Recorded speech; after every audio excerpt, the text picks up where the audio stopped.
Good evening, I am Ashish Tiwari and you are watching United News. The headlines are: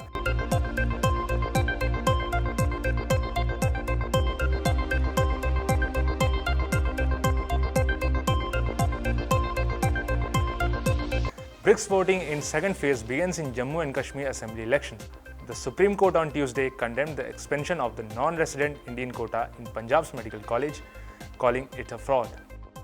Laapata Ladies actor Sparsh Srivastava, host for the film's Oscar win, says everyone should bless us. The Uttarakhand government decided on regular laboratory testing of prasad after the Tirupati temple controversy. Major fluctuation in the stock market with gains for Tata Steel and Power Grid, while Hindustan Unilever sees a decline. India participates in global climate discussion with a focus on clean energy transition. UP's YouTuber Vinay Yadav was arrested after a viral video showed him spraying phone on an elderly man's face in Lucknow. Israel has announced plans to intensify its military operations in Lebanon following such significant escalation in violence. Let's have a deeper look at the conditions. Recently, over 558 people were reported killed in a single day due to these conflicts. This situation is a part of a larger ongoing conflict in the region, where tensions between Israel and various groups in Lebanon, particularly Hezbollah, has been rising.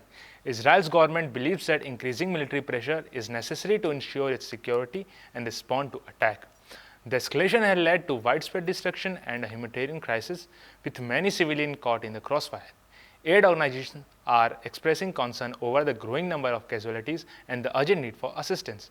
The situations remain volatile and there are calls from various international groups for de-escalation and dialogues to prevent further loss of life.